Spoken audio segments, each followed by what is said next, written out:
ঝড়টা অনেকটাই জোরে হচ্ছিল। প্রায় 50 ঘন্টা হতে চললো, এখানে এখনো কারেন্ট নেই। ভয় তো লাগছে, আবার কি ক্ষতি হবে।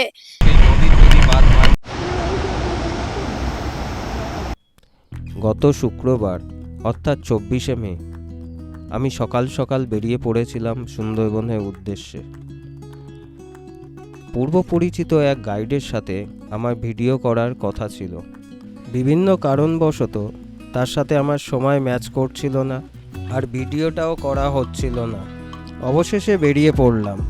সকাল সকাল শিয়ালদা দক্ষিণ শাখার ট্রেন ধরে আমি পৌঁছে গেছিলাম ক্যানিং, এবং সেখান থেকে অটো ধরে সোনাখালি, এবং সোনাখালি থেকে অটো চেঞ্জ করে ঝড়খালি। এখানে আসতে গেলে বাসও রয়েছে এবং ম্যাজিক গাড়িও রয়েছে, কিন্তু সেদিনকে বাস চলছিল না, এবং ম্যাজিক গাড়িতে যে পরিমাণ ভিড় হয় আমি অটোতে যাওয়াই নিরাপদ মনে করলাম, কারণ সাথে আমার অনেকগুলো ক্যামেরা ছিল এবং তার সরঞ্জামও ছিল। মামা আসছে শুনলে আমার ভাগনা আর বাড়িতে বসে থাকে না, বাস স্ট্যান্ডে চলে আসে আমাকে আনতে। যে কদিন ওখানে থাকি আমার ছায়াসঙ্গী হয়ে থাকে। আরও একজন আছে, ভিডিওতে তাকেও দেখতে পাবেন, সে আমার পিছন পিছন ঘুরছে। বাড়িতে পৌঁছানোর পর দেখলাম আমি আসছি বলে স্পেশাল রান্না হচ্ছে। ঠিকই দেখছেন, কাঁকড়া। এই কাঁকড়াগুলো এখানে নদী থেকে ধরে এনে প্রসেস করা হয়, তারপর কলকাতায় পাঠানো হয়, এবং কলকাতা থেকে এটা বিদেশে রপ্তানি করা হয়, এবং খুব ভালো স্বাদ এই কাঁকড়ার। সুন্দরবন ছাড়া এই কাঁকড়া আর কোথাও পাওয়া যায় না। ভিন রাজ্য থেকে আসে ঠিকই, কিন্তু এর মতো স্বাদ হয় না। সেই জন্য এই কাঁকড়ার দামও যেমন বেশি, স্বাদও খুব সুন্দর।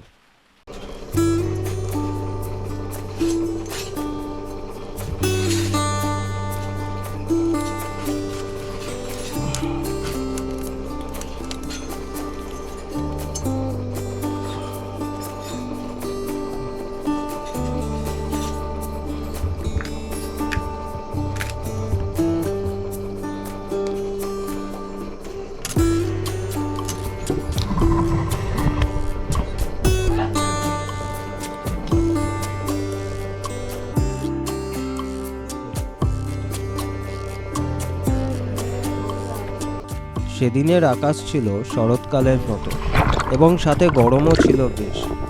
খুব গরম লাগছিল বলে বাড়ির পুকুরে আমি নেমে পড়েছিলাম স্নান করার জন্য, এবং আমার গোপ্রোর ওয়াটারপ্রুফ কেসিনটা টেস্ট করার জন্য। অনেক সকালেও এখানে আসতে গেলে উঠতে হয় বলে দুপুরে ঘুমিয়ে পড়েছিলাম। বিকেল বিকেল বেরিয়ে পড়েছিলাম গ্রামের সীমানায়। এটা আমার খুব প্রিয় জায়গা। এখানে যতবার এসছি খালি হাতে ফিরতে হয়নি। মিনিবেট তো থাকেই, সাথে অন্যান্য পাখিও দেখা যায়। একবার এখান থেকে আমি জঙ্গল ক্যাটও পেয়েছিলাম, সেই ছবি আমার ফেসবুক প্রোফাইলে রয়েছে। সেই পাওয়ার লোভে আমি আবার চলে এসেছি এই জায়গাটায় দেখতে, যদি কিছু পাওয়া যায়। গ্রামের রাস্তা ধরে হাঁটতে হাঁটতে কিছু দূর গেছিলাম। পাখি চোখে পড়েছিল ঠিকই, কিন্তু আলো অনেক কম ছিল, সেই জন্য ছবি করতে পারিনি। আমি হেঁটে যাচ্ছি গ্রামের সীমানার মধ্যে দিয়ে। আলো অনেক কমে গেছে। আমার ডান দিকে রয়েছে নদী, তার আগে ম্যানগ্রোভ রয়েছে, এবং আমার বাঁ দিকে রয়েছে গ্রাম। অ্যাকচুয়ালি এই আমার আশেপাশে ছোট ছোট বেশ পুকুর রয়েছে। এগুলো অ্যাকচুয়ালি পুকুর না, এগুলো কাঁকড়ার ঘের। যে কাঁকড়াগুলো এখানে চাষ করা হয়, নদী থেকে ধরে এনে বড় করা হয়, তার পরিচর্যা করা হয়, এবং এগুলো কলকাতায় চলে যায়। খুব বেশি আমরা এই কাঁকড়াগুলো বাজারে পাই না, কারণ এই কাঁকড়াগুলো এক্সপোর্ট হয়। তো সেই কারণেই এখানে মূল জীবিকা বললে ভুল হবে, তবে এখানে প্রচুর লোক কাঁকড়া চাষের ওপর নির্ভর করে রয়েছে। আমার সাথে রয়েছে আমার ভাগনা এবং ভাগ্নি। আমি যখনই এখানে আসি এদেরকে নিয়ে এই গ্রামের সীমানায় ঘুরতে বেরোই, এবং এই জায়গাটা কখনো আমাকে নিরাশ করেনি। আজকেও স্মল মিনিবেট দেখতে পেলাম, 4-5টা রয়েছে, সাথে দুটো বাচ্চা রয়েছে, বাচ্চাগুলোকে খাওয়াচ্ছে। কিন্তু দুঃখের বিষয় এই যে লাইট এত কম, সেই কারণে ছবি করা সম্ভব হলো না। দেখা যাক কাল সকালে কি হয়। প্রকৃতির কি অপূর্ব রূপ! শহরে থেকে আমরা এগুলো দেখতে পাই না। গ্রামের এই দিগন্ত বিস্তৃত আকাশে সূর্য ডোবার সময় যে রঙের ছটা, সেটা দেখে সত্যি প্রাণ জুড়িয়ে যায়। তার সাথে পাখিদের কলতান, এ যেন এক অন্য জগৎ। আমি মনে মনে প্রস্তুত হচ্ছিলাম পরদিন সকালের জন্য। আমার গন্তব্য ছিল সুন্দরবন ওয়াইল্ড অ্যানিম্যাল পার্ক, যেটা ঝড়খালিতে অবস্থিত। সেখানে গিয়ে সেখানকার এক গাইডের সাথে দেখা করে তার থেকে সেই পার্কের ইতিহাস জেনে নেওয়া এবং সুন্দরবনের বাঘ কেন ম্যান ইটার হয় এই রহস্য জানার জন্যই সেই পার্কে যাওয়া। দীর্ঘক্ষণ কথোপকথনের পর আমরা একটু বাইরে বেরিয়েছিলাম চা খাওয়ার জন্যই। আর তখনই দেখলাম কোস্টাল থানা থেকে সেখানে মাইকিং করছে। কলকাতা থেকে আসার সময় আমি এতটাও গুরুত্ব দেইনি এই রেমেল ঝড়কে, কিন্তু এখানে মাইকিং দেখে আমি একটু সিরিয়াস হলাম যে নিশ্চয়ই ব্যাপারটা খুব গুরুতর হতে চলেছে। তাই এখানে মাইকিং শুরু করে দিয়েছে এবং বারণ করছে নদীতে নামতে, বা নদীর আশেপাশে যারা রয়েছে তারা যেন সেখান থেকে দূরে সরে যায়, এবং এই কদিন যেন নৌকা নিয়ে মাছ ধরতে না যায়। এখন আপনারা যে জায়গাটা দেখছেন সেটা ঝড়খালির একটা ট্যুরিস্ট স্পট। এখান থেকেই বোটগুলোতে ট্যুরিস্টরা ওঠে। সামনেই দেখা যাচ্ছে যে কিছু বোট দাঁড়িয়ে রয়েছে, এবং জলস্তর দেখলেই আপনারা বুঝতে পারবেন জল কতটা বেড়েছে। হয়তো জোয়ারের জন্য বেড়েছে, কিন্তু তবুও এই জল বাড়া দেখেই বুকের ভেতরটা কেমন করে উঠল। এটাই কি তাহলে পূর্বাভাস এই বিপর্যয়ের? আমার তখন তাড়া লেগে গেছে কতক্ষণে ভিডিও শেষ করব এবং ফিরে আসব। সেই উদ্দেশ্যে আমি আবার পার্কের ভিতরে গেছিলাম এবং বাকি ভিডিওটাও শেষ করে ফেলেছিলাম। ঠিক সময়ে ভিডিও শেষ হয়েছিল, কারণ আমি যখন ফেরার জন্য বেরিয়েছি তখনই ঝিরিঝিরি বৃষ্টি শুরু হয়ে যায়। আমাকে সেই গাইড ভাই কিছু দূর এগিয়ে দিয়েছিল আর বলেছিল আজকে থেকে যাও। আমার বন্ধু শোভনও এই একই কথা বলেছিল যে আজকে থেকে যেতে, এবং সুন্দরবনের মানুষ ঝড়ের সামনা করার জন্য কি কি প্রতিরোধ তৈরি করেছে বা কি কি ব্যবস্থা নিয়েছে সেগুলো খুঁটিয়ে দেখে যেতে। কারণ আমরা বেশিরভাগই এই ঝড়গুলো বা এই খবরগুলো পাই সংবাদ মাধ্যমের মাধ্যমে, যেখানে কতটা সত্যি কতটা মিথ্যে যাচাই করা সম্ভব হয় না। আমার মধ্যেও একটা সেন্টিমেন্ট কাজ করছিল, কারণ আমার ভাগনা ভাগ্নি এখানে থাকে। তারা যদি এই ঝড়ের সাথে লড়াই করতে পারে, আমি কেন পারবো না? আমিও তাদের সাথে থাকি। কাপুরুষের মতো পিঠ দেখিয়ে চলে আসাটা আমার ঠিক হবে না। এদের পাশে থেকে, এদের সাথে থেকে এরা ঝড়ের সম্মুখীন কিভাবে হয়, ঝড়ের জন্য কিভাবে প্রতিরোধ গড়ে তোলে, সেটা না দেখে আমার ফিরে আসা উচিত হবে না। আমি সিদ্ধান্ত নিলাম ঝড় যতক্ষণ না কমছে আমি বাড়ি ফিরব না।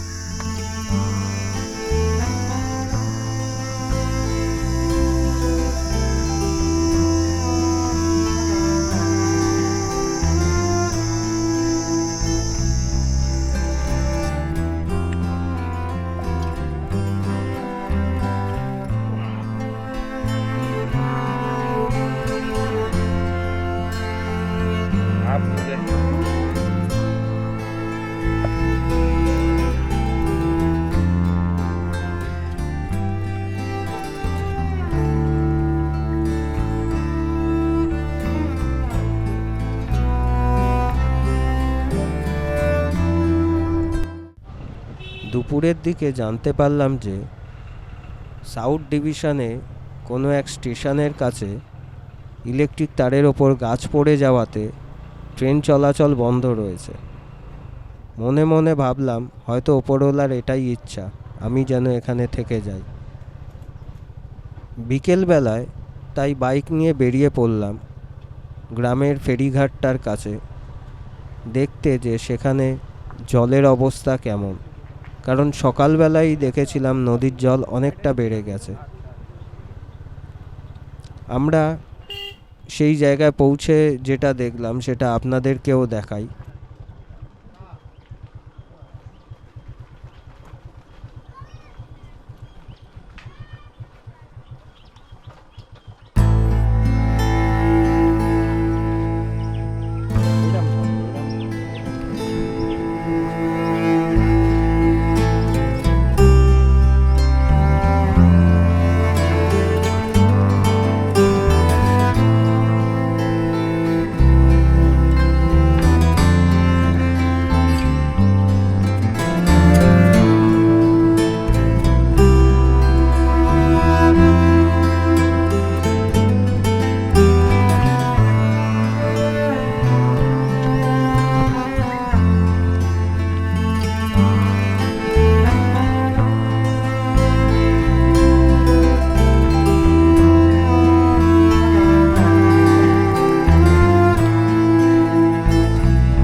ইতিহাস থেকে জানা যায় যে সুন্দরবনের ওপর সুনামি, আয়লা, আমফান, বুলবুল এবং ইয়াস এর মতো প্রচুর ঝড় বা ঘূর্ণবাত্য আছড়ে পড়েছে, যার কারণে সুন্দরবন বহুবার ক্ষতিগ্রস্ত হয়েছে।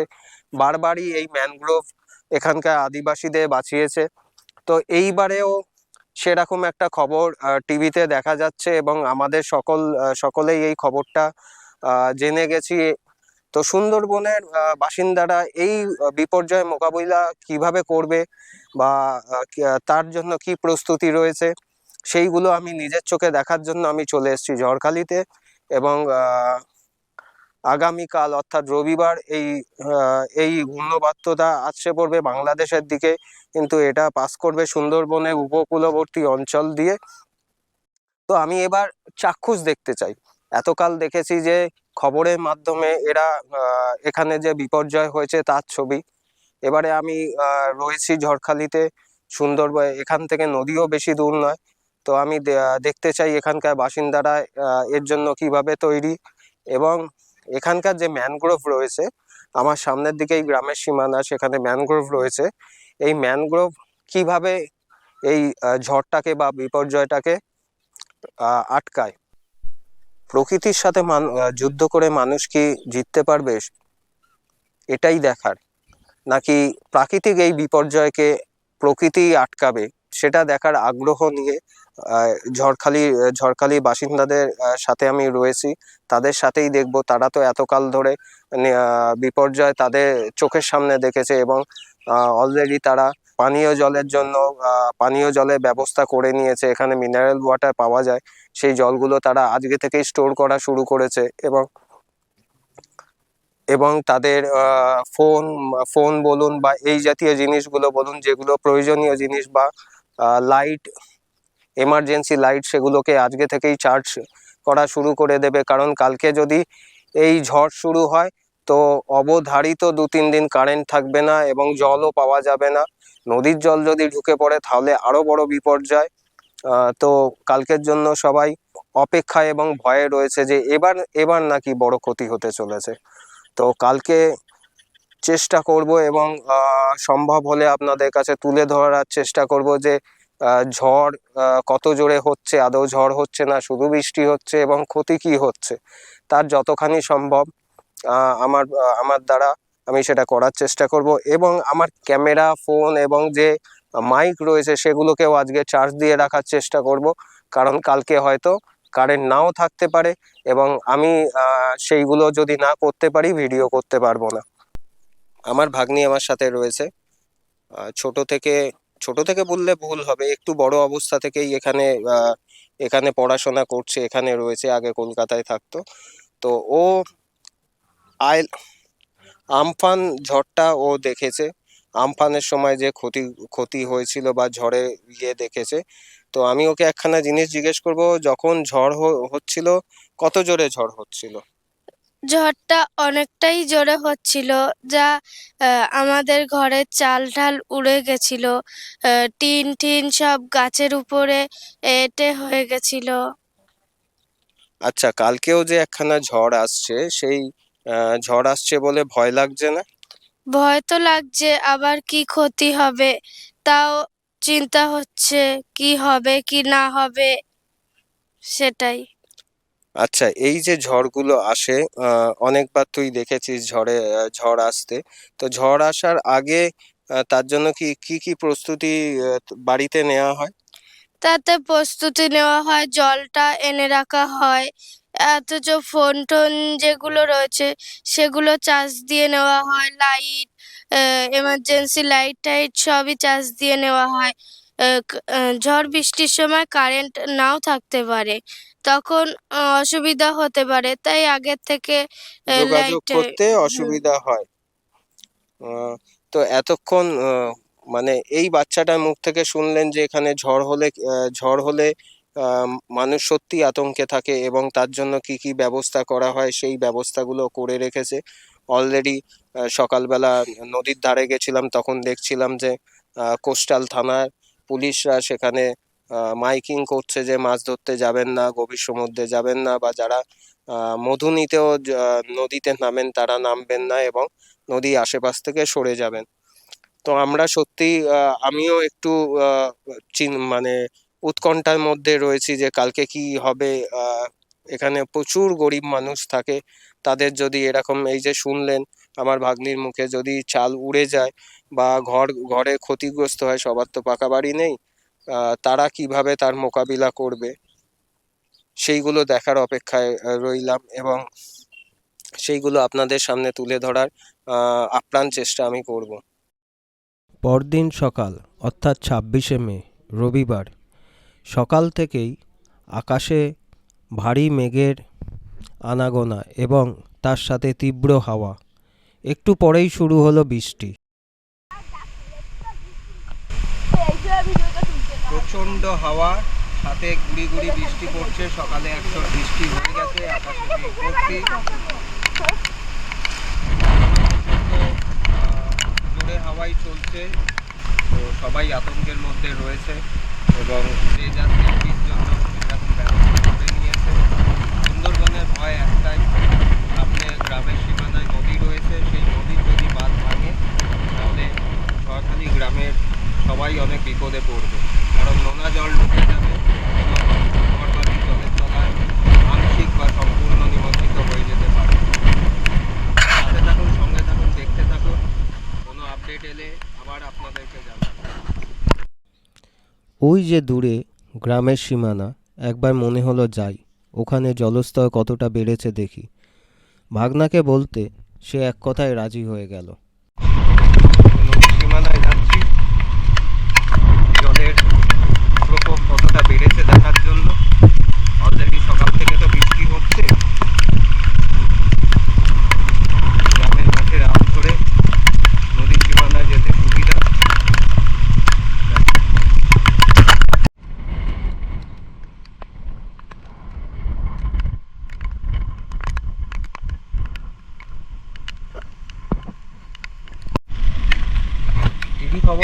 অনুযায়ী এখনও এই ঝড়টা বা এই ঘূর্ণাবার্তা রয়েছে 300 কিলোমিটার দূরে। স্থানীয় বাসিন্দা, ঝড়খালির স্থানীয় বাসিন্দারা উৎকণ্ঠে এবং আতঙ্কে রয়েছে। ভয় তাদের হাওয়া বা বৃষ্টি নিয়ে নয়, ভয় হচ্ছে এই নদী বাঁধ নিয়ে, যেটা গ্রামের সীমানায় অবস্থিত।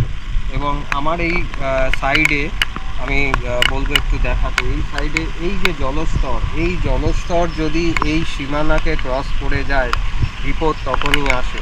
তাদের কাছে ঝড় বা অধিক বৃষ্টির আতঙ্ক মানেই একটা, যদি নদীর জল বেড়ে যায় এবং সেই জল বাঁধকে ছাপিয়ে গ্রামের মধ্যে ঢোকে।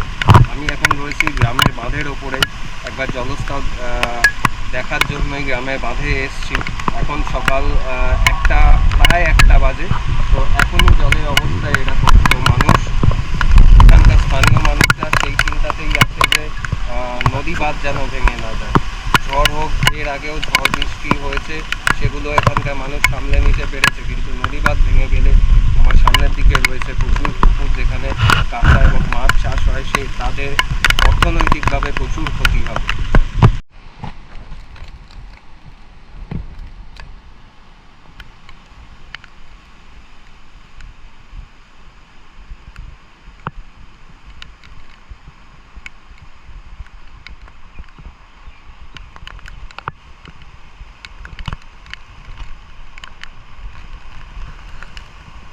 সকাল থেকে অবিরাম বৃষ্টি আর ঝড়, বিকেলবেলায় এসে একটু থামলো।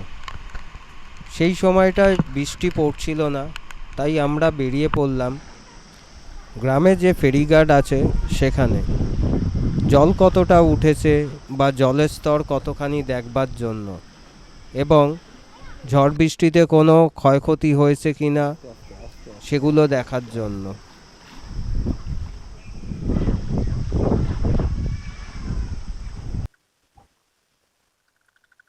বিকেল এখন মোটামুটি 5:30 বাজে। সারাদিন সকাল থেকে আরম্ভ করে যে ঝড় বৃষ্টি হচ্ছিল সেটা এখন কমে গেছে, বুঝতে পারছেন। দেখলেন আমরা নদীর ধারে গেছিলাম, জেটিঘাটের কাছে। জেটিঘাটের কাছে জল কতটা উঠেছে, জল ওঠেইনি বলা যেতে পারে, জল অনেকটাই নেমে গেছে। কিছু আহ, আহ, সংবাদ মাধ্যমে কিছু পাচ্ছিলাম যে কিছু কিছু জায়গায় জল উঠেছে বাঁধের কাছাকাছি, এবং কিছু কিছু জায়গায় নদী নদী বাঁধ ভেঙে যাওয়ার সম্ভাবনা আছে, এরকম বিক্ষিপ্ত কিছু খবর।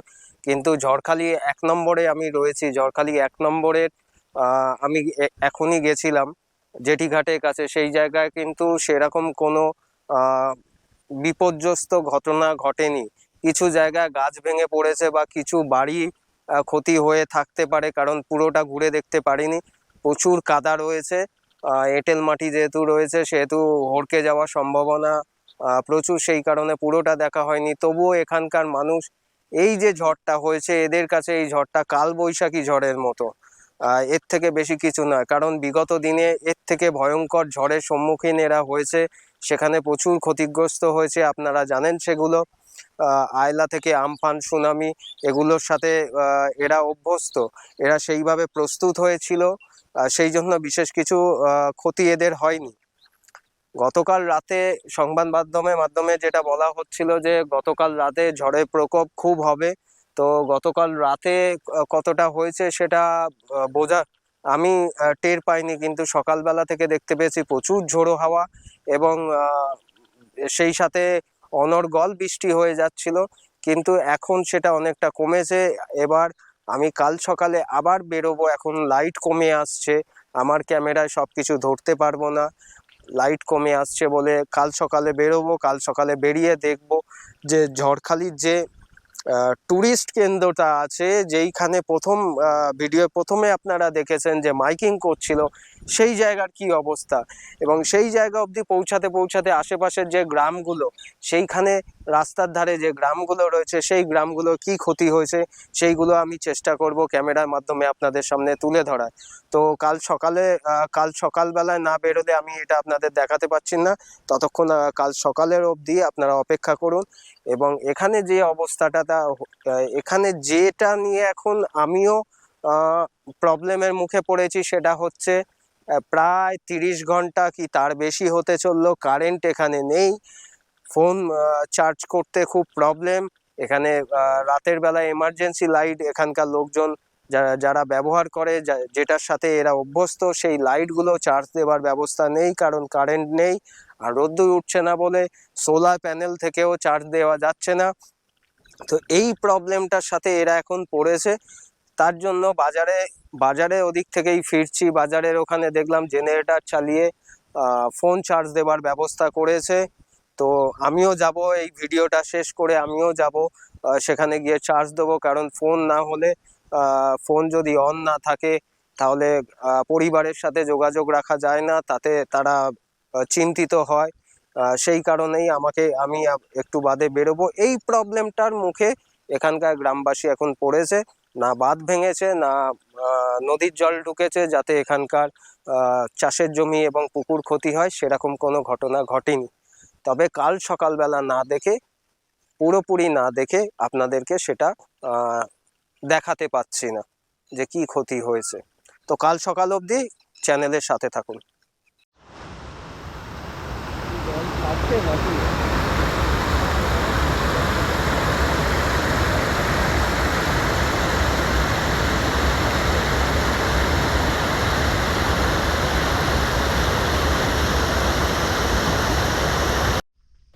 চলে এসেছি ঝড়খালির ওয়াইল্ড অ্যানিম্যাল পার্কের ঠিক বাইরে, যেখানে চায়ের দোকান এবং অন্যান্য খাবার দোকানগুলো রয়েছে।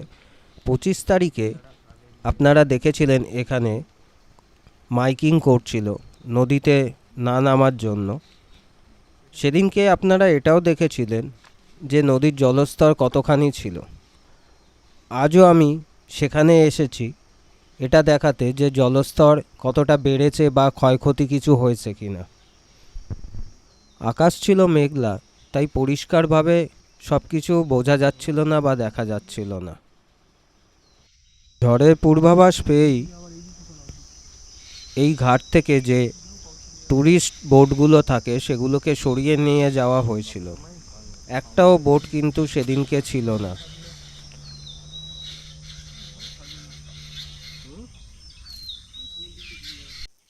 বন্ধুরা, এখন সকাল 9:30 বাজে। আমি রয়েছি ঝড়খালি ফেরিঘাটের কাছে। আমার এই সাইডে রয়েছে বিদ্যাধরী নদী, সামনে হেরোভাঙা, আর ডান সাইডে চলে গেলে ওটা হচ্ছে মাতলা নদী।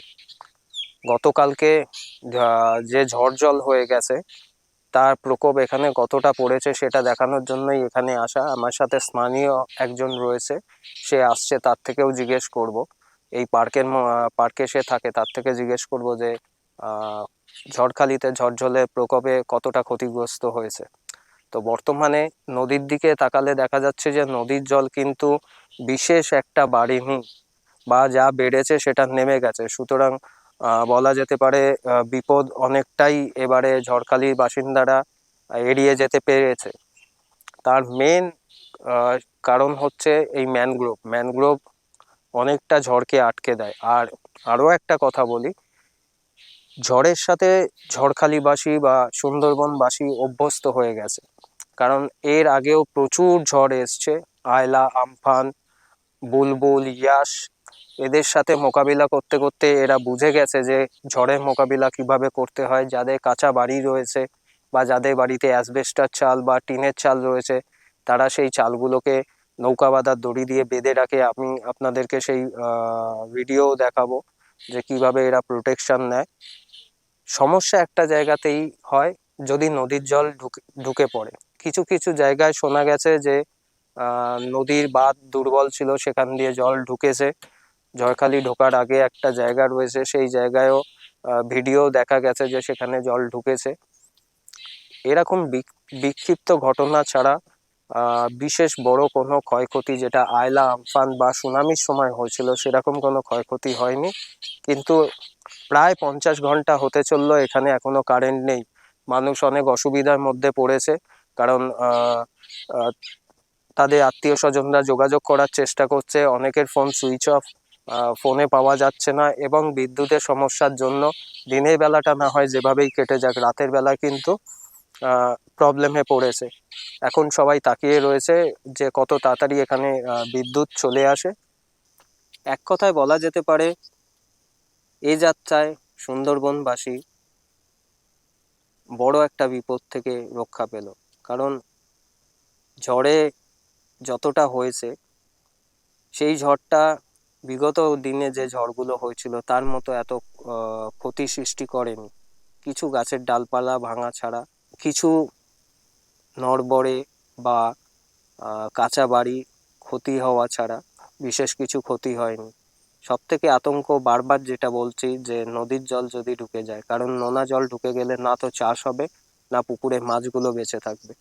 এবং এই জিনিসটা হয়েছিল সুনামির সময় বা আয়লার সময়, নদী বাঁধ ভেঙে জল ঢুকে গেছিল। এরকম কিছু এবারে হয়নি। এ যাত্রা সুন্দরবনবাসী তাই রক্ষা পেয়ে গেল। আগামীতে এরা কিভাবে প্রস্তুত হবে এরকম ঝড় জল বা প্রাকৃতিক বিপর্যয়ের সামনে, সেটাই দেখবার। ভালো থাকুক সুন্দরবনবাসী, ভালো থাকুক সুন্দরবনের জঙ্গল, ভালো থাকুক সুন্দরবনের প্রকৃতি। আমি চেষ্টা করব আবার আসার। সুন্দরবন আমাকে বারবার টানে, যার জন্য চলে এসেছিলাম এবং এখানে থেকে গেছিলাম এদের সাথে, এদের কাঁধে কাঁধ মিলিয়ে এই লড়াইটা দেখার জন্য। কারণ এই অভিজ্ঞতাগুলো আমরা শহরে বসে দেখতে পাই না। শহরে বসে খালি মিথ্যা খবর শুনি, আতঙ্কিত হই। এবার সামনাসামনি দেখে বুঝলাম যে এরা কিন্তু নিজে থেকেই প্রস্তুত থাকে এরকম কোনো ঘটনা ঘটলে। তো আগামী দিনেও এরকম প্রাকৃতিক বিপর্যয় আসবেই এবং তারা সেইভাবে প্রস্তুত হয়ে থাকবে এর মোকাবিলা করা। পুরো এই ব্লগটার পেছনে যে রয়েছে, মানে ক্যামেরায় যে রয়েছে, সে 17 বছরের ময়ূক সরকার। আমি যেখানে যেখানে গেছি আমার সাথে গেছে, আমাকে গাইড করে নিয়ে গেছে। সে এখানকার স্থানীয় বাসিন্দা, সম্পর্কে আমার ভাগনা হয়। এবং গ্রামের সীমানাটা খুব পিচ্ছিল, আমি একবার পড়েও গেছিলাম, কিন্তু সে আমাকে গাইড করে নিয়ে গেছে যে কিভাবে যেতে হবে। সুতরাং বুঝতে পারছেন এখানকার মানুষ কতটা কর্মঠ এবং কতটা সাহসী। তারা এই পরিস্থিতির মধ্যেও আমাকে ঠিক মতো গাইড করে নিয়ে গেছে এবং পথ দেখিয়েছে পুরো ভিডিওটা করার জন্য। ভিডিওটি ভালো লাগলে অবশ্যই লাইক কমেন্ট এবং শেয়ার করুন। খুব তাড়াতাড়ি আসতে চলেছে মানুষ খেকো ব্লগ। ততদিন ভালো থাকুন, সুস্থ থাকুন। দেখা হচ্ছে দ্বিতীয় পর্বে।